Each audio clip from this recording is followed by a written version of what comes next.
Welcome to Women Influencers in Business and CRE. I am Veronica Malolos, CCIM, founder and CEO of Capital Stack Real Estate Group, a commercial real estate company serving the greater Orlando area. Today, my guest is Jeri Frank, co-founder of Stratafolio, a proptech company for commercial real estate property management. Before we begin, please don't forget to hit that thumbs up button and subscribe below so you don't miss the next episode.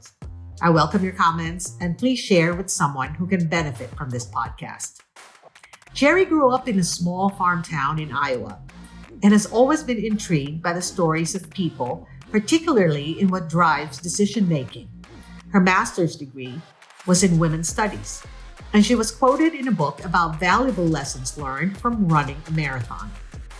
As property owners, and consequently property managers, Jeri and her husband Uriel developed and launched their company Stratafolio, which was named one of the top commercial real estate portfolio property management platforms by CRE Tech and selected into the prestigious 2022 National Association of Realtors REACH program.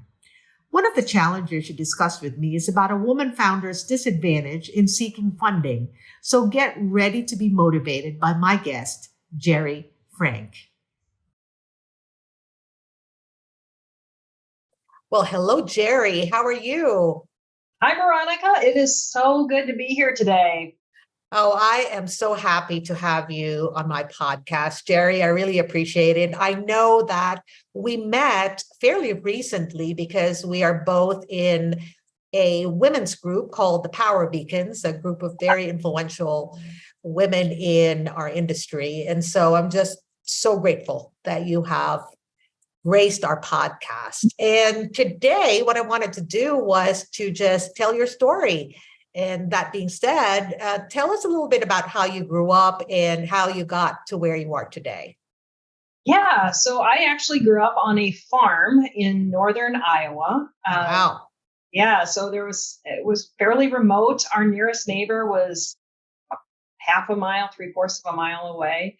Nobody locked any doors. I had 4 brothers and sisters, and we walked beans, detackled corn, had massive garden that we harvested every single year. Oh, that's awesome. Yeah, so I was the oldest of 5, and I grew up there until it was time to leave to go off to college. And then I went to the University of Northern Iowa, and I got my bachelor's degree in history and really enjoyed history a lot and really liked women's history in particular. Well, why history? Why did you, I know you liked it, but why did you choose that to be your major? Yeah, I love the stories of people. So it's interesting that we're having this conversation, actually. Yeah. I am all about understanding what makes people make the decisions and choices that they do, and what influences were happening at that time that made them do that. I really enjoy getting to know everything about a person, how things are connected. I like those connections. Oh, that's so awesome. And it is so very kind of apropos because you're here telling your story. So continue on. You went to university. Yep, I went to the University of Northern Iowa, the third state school in Iowa. And I finished my degree in history, and then my plan was to go on to get a degree in women's history. But at my school, you could get a master's degree in women's studies. So I did that. And through that degree, I actually did focus on women's history. And I actually wrote my thesis on women in World War II and how they were portrayed in movie tone newsreels versus movies, and did sort of an American studies approach to that. And so I've always continued to really watch things that come out about World War II and women's history in particular. Wow. That is amazing to me, Jeri, because I don't think I've come across anybody who's really just had a very big interest in women that way. So what made you, I know you said you have interest in World War II and because that was your thesis, obviously, but what else had made you kind of want to do women's studies? No, As a master's degree too. yeah. And I don't always share it with people because not everybody thinks thinks a lot of that degree.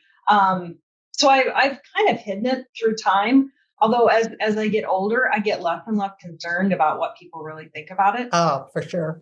I got a really good education with some people that I still stay in touch with, and these are thinkers. They're critical thinkers. They analyze things, and they're great people. And I'm really glad and fortunate to have had the opportunity to go through that program. Wow, that sounds amazing as an experience, and also as a woman yourself to have really delved into that. Okay, and then you went on to your first job? Yes, I went on to my first job, and it was not in women's history. I'd actually planned to go on for a PhD, and if you ever go on to teach collegiate history or anything in college, it's a pretty competitive roadmap, costly. And at that point, I decided, you know what, I didn't get into the initial school that I wanted, which happened to be in Wisconsin, and I thought, all right, well, let's see what else is out there. Let's take the next road. So I ended up moving to down south in Iowa to Cedar Rapids, and I took a job at a telecom company, and I was there for quite a while, and then telephones really never let me up. So I ended up going then to Pearson, where I worked for almost 15 years. And well, hold up one second. Now, the telecom company, what year was that? Because I'm curious, because telecommunications is so different then than it is now. Yeah, so it would have probably been like 95 to 2001 or two. Describe that for me, like the telecommunications, how different it was then than it is now. Yeah. So at the time, it was a startup in Iowa called McLeod USA, and it was a new CLEC. That's the term for it, and it was, we were bringing up new phone lines all over the country and giving people an alternative to the Ma Bell companies, essentially. And so that's what we were doing. And so I was a project manager there, but it wasn't really that inspiring to me to turn up phone service.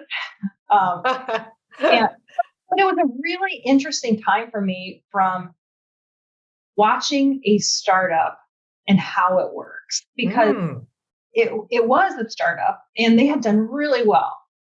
And they had also made some incredibly horrendous mistakes. So you learned from that. Of everything that I have learned in my professional career, I think I take some of my biggest learnings from McLeod, because they were growing rapidly. They were, if you look it up, they were doing incredibly well. They eventually, some of the things that they were doing, kind of, I think, backfired on them in multiple ways. They eventually went bankrupt, and and some version of McLeod still exists. There was significant learnings for me from a leadership standpoint of what helps a company and what hurts a company. Right. Wow, interesting. And then you moved on to Pearson. I moved on to Pearson education, and that I enjoyed. And what I was doing there, I was my last position there was a director of testing for this very large program called PARC, Partnership for the Assessment of Readiness for College and Career, and started out with a very large consortium of states, and then it kind of whittled down over time. But it was about raising standards for students across the entire country, and then holding them to a similar level. And so we would create these tests, which is a very deep. There's a lot of work that goes into creating really valid tests that students can take. So I did that. And when I left there, they were starting to have some layoffs. And at the time, Uriel and I had already sort of launched our first company. And now, Uriel is your husband. Yeah, correct. Oh, and let me take a pause, because I wanted to tell you that my son-in-law, one of my son-in-law, he worked for Pearson. Oh, Yes, before the layoffs. I don't know what year you worked there, but he's in IT uh-huh. and he is a creative. I don't even want to guess what he did there, but he was, he was working there. And anyway, I didn't know whether you actually what year you worked there, but it was interesting to me when you were saying Pearson. But Yeah. anyway, so you and Uriel Yes. created your first company, and Yeah. why did you do that? Yeah. So Uriel and I met each other through Match. Oh, wonderful. And I was divorced previously. I was, planning to not have any relationships again, I think. And then thought, well, I'll just see what's out there on Match. And this was back in the early, I'm about mid 2013, 2014, somewhere around there. And met him on Match and didn't put up any kind of profile picture or anything because I wasn't sure I wanted to be out there at all. Mm-hmm. Met through that and we hit it off immediately. Same sort of things that we like to do for fun, same types of movies like that we like to watch. We enjoyed each other's company. And What kind of movies? Because I'm a movie buff too. we're all about action adventure. Ooh. So it was sort of like we have during the weekend there are Friday night needs to be comedy or action adventure so we can stay awake because we're tired. Saturday can be something that's more drama because we're better well rested. Sunday night we like to end on a feel good movie. So you actually watch movies 3 days a week? Well, not always, like if we're gonna watch a movie, we'll follow that pattern. Wow. I get it. I love movies because it just feels like I can escape from the really hard business life that we have. But yeah, so you created which company? Yeah, so we first started off. The reason why we built any company to begin with is when we got married, we each then had a condo and we bought a house. So we immediately became real estate owners. Yes. And my financial advisor had spoken to me a number of times about, extending what I was doing, going into other assets, and made perfect sense to start that. So then as we are working at Pearson and Uriel at that time, he was a senior software systems engineer in the aerospace industry. So, wow. So, we're taking our bonuses and we were putting it into real estate. But the question is then, how are they performing? And because we're both analytical in nature and want to make sure that the work that we're doing gets us as far as we possibly can get it to go. Right. And so that meant really analyzing how were our investments performing. And we redid it. We created a spreadsheet. We did look for solutions, but we're really unhappy with what we were seeing on the marketplace. Had the opportunity to go through an accelerator here in Iowa. And that really helped us focus on the fact that we should focus on commercial real estate. There's a real gap from a technology's perspective. I agree. But were you also doing your corporate jobs while you were building your first and second company? Yes, we were. Through the first one, we were, and because you don't want to stop working because you don't want to take money right away. You want to make sure you have something that is comfortable. Bootstrapping. Yes, we are the kings and queens of bootstrapping. And so we stayed at our full-time jobs and we would get up in the morning at 4, work for an hour or two, come home and work for a couple more hours. And we did that for a while. And then luckily, at some point, I guess, luckily for me, Pearson was having some layoffs. And I just said, you know what, I'll take one. And I had a relationship with my bosses and they understood what I was doing. And not that you can volunteer, but you can suggest that maybe you might be willing to take that. Yeah. And so I took that after we had gone through the accelerator. So then I was really full time working on the business, and Uriel went part-time at Rockwell Collins at that time. And so we could continue to have healthcare benefits. Yes, that makes sense.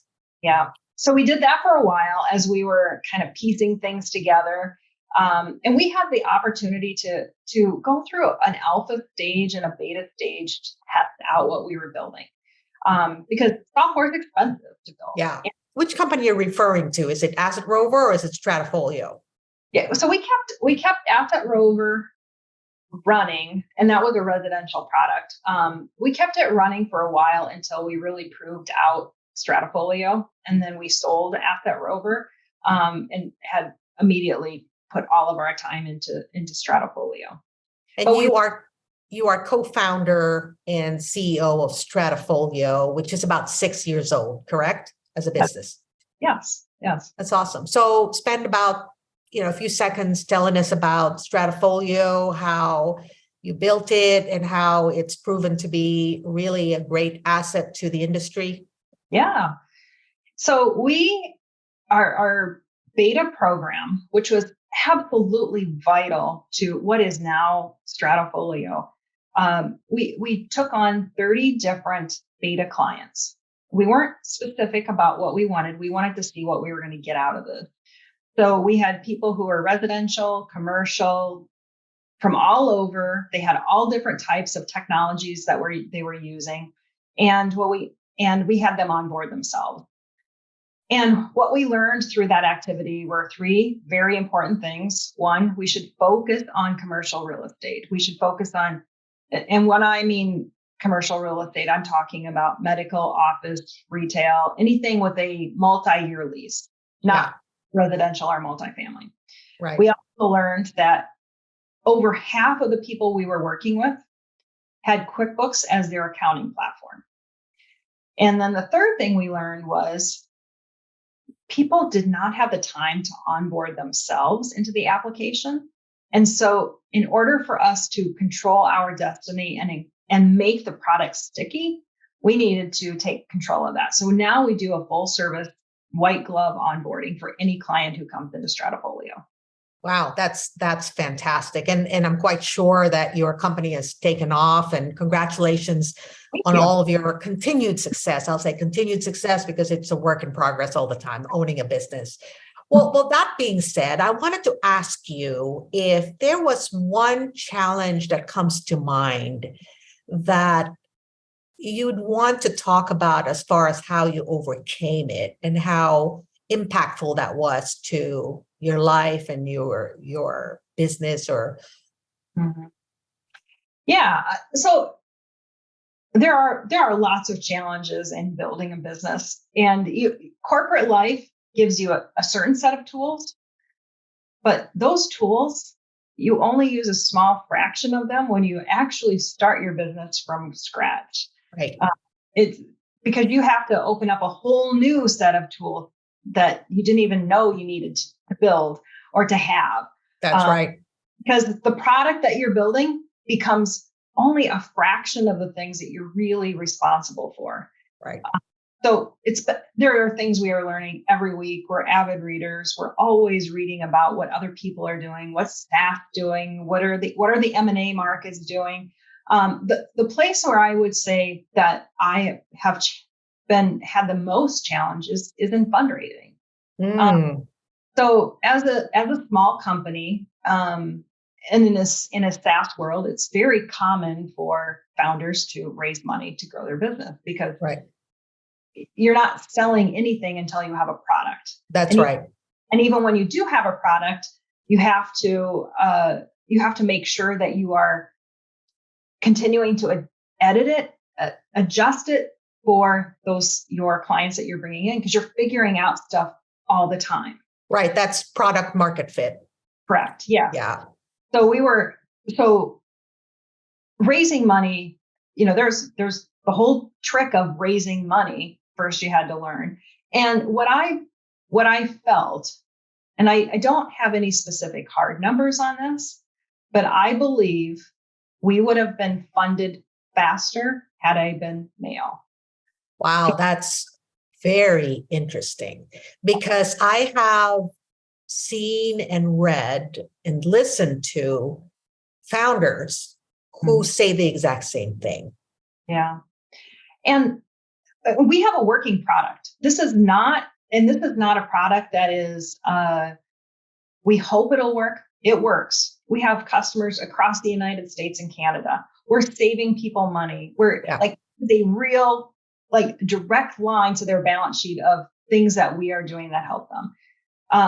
And what I have found is I never get it's never blatant, but I am confident we would have been funded much earlier than we were. And is this because, do you think that this is because the actual capital markets is dominated by males, and, the fund managers and investment groups, they kind of really don't have a comfort level yet with women-led companies? Tell us a little bit about your thoughts on that. Yeah, it is. It's really interesting because when I'm talking to someone, it never comes across as, oh, you are a woman and I'm talking.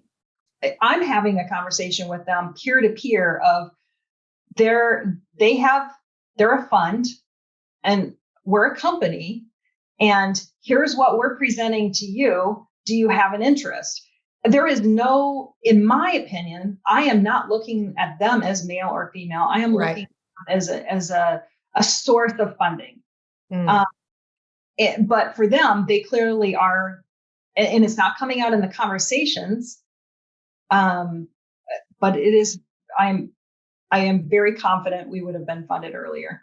So is it, in your thought, maybe because of the lack of confidence from the investment groups in women-led organizations, or just because they're just not used to it?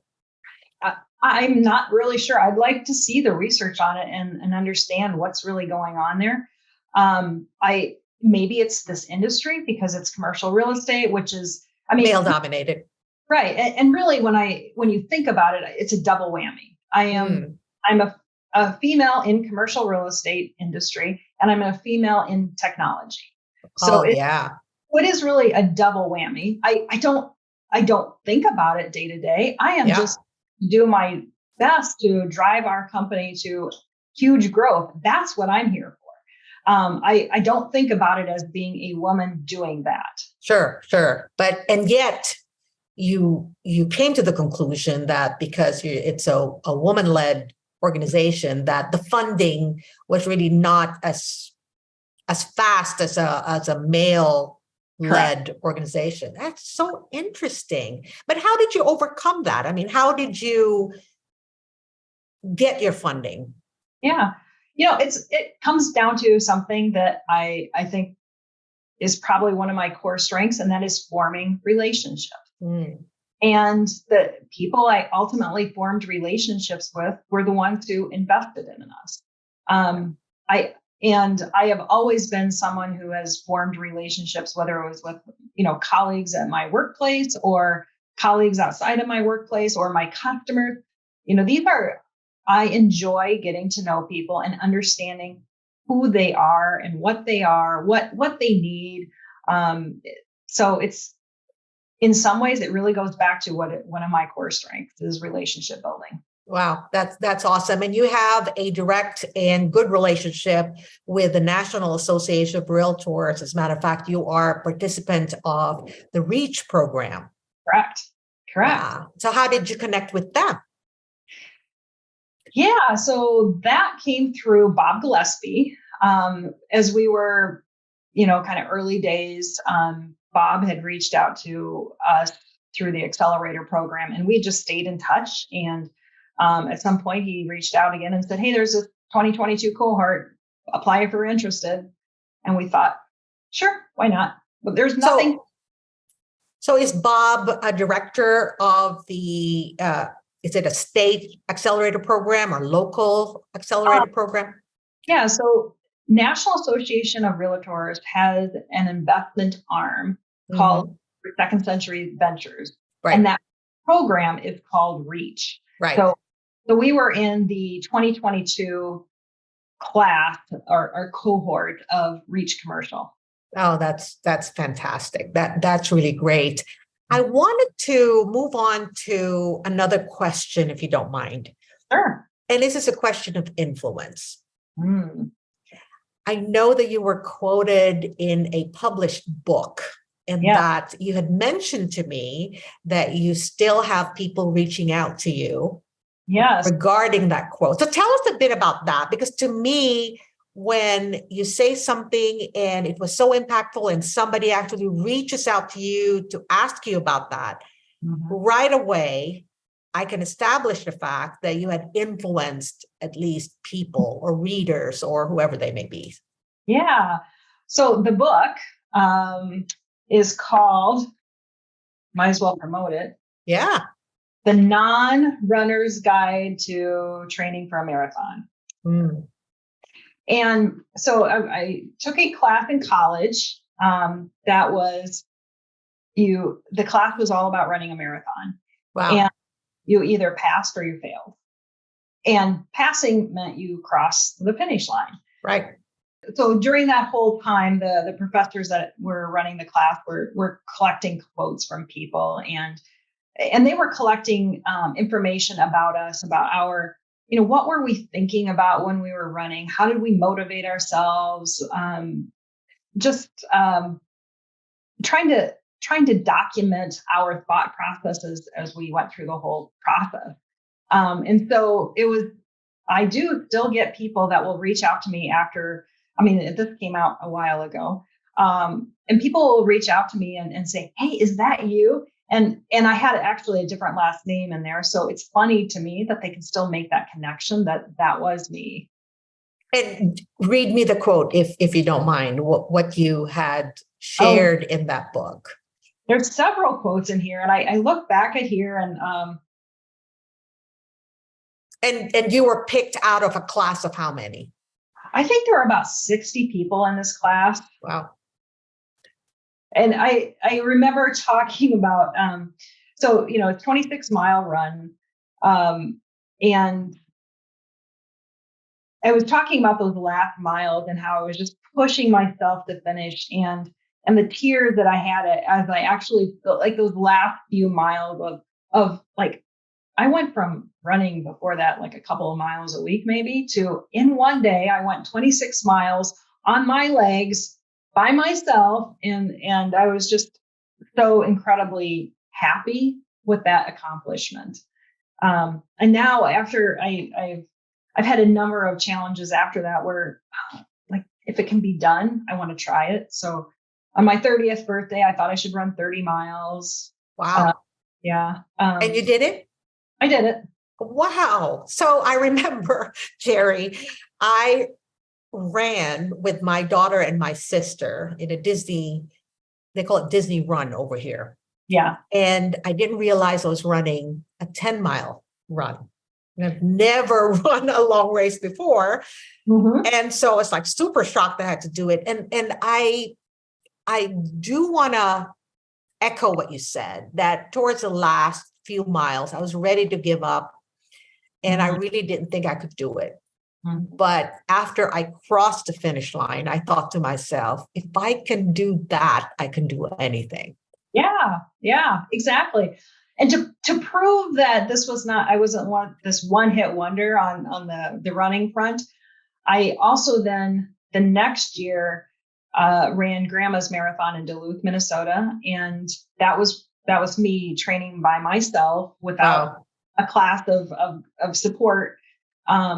And again, that was just that emotion of crossing the finish line and everything that had built up to it. And just, it was wonderful. No, that's amazing. And people don't realize what sports really mean to development, personal development, and running a marathon really does teach you quite a bit. So congratulations on being quoted in that book and still have people kind of asking you about it. That's amazing.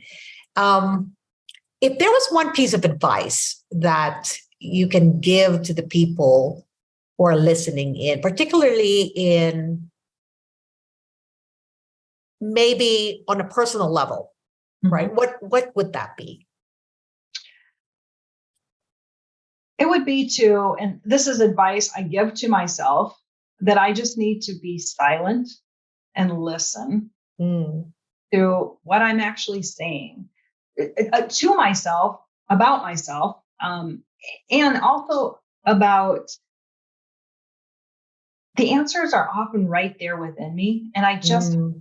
silent and listen and be honest with myself about what I am telling myself. Wow, that's interesting because I do recall that when I have, for instance, not just a conversation with myself, but someone else, and I'm trying to spitball or brainstorm.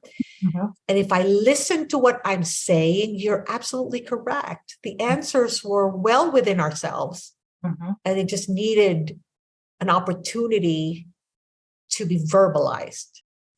Well, Jeri, I think we've come to the portion of the interview where I'm going to hand over the mic to you. And you had a question for me. Yes, I do have a question for you. And it kind of goes back to the whole theme that I have around what I am interested in, and it's about people. And I'm Mhm. interested in, you are native Philippines, right? Yes, that is And, correct. and you are leaving a relationship and you move to the United States. What, and divorces are difficult. There's a lot that goes with that. I'm curious about your experience of leaving the Philippines and then coming to the United States, and what was that like for you, and why make that choice? Well, as you know, you're also a divorcee like me, right? As you know, divorces actually really make you make some life changing decisions, right? Well, that in itself is a life changing decision, but my my sisters actually all lived in the United States at that time already. Were starting to build their lives as first generation immigrants in the United States. My father in World War II actually served in the Philippine Army that supported the United States in World War II. And so he and my mother had always thought that the future would probably be better for us in the United States anyway. Mhm. Well, I married my then husband, who, Mhm. by the way, is Singaporean, which means that I actually moved from the Philippines to Singapore. And 5 years later, we decided to get married. And shortly after that, we were getting a divorce. So the main reason why I moved to the United States really was because of family, because it was always the dream of my parents for us to build a life here in the United States because it's the land of opportunity. Mhm. But I didn't really feel like I needed to at that time because I had a life in Singapore and I had a husband. Mhm. And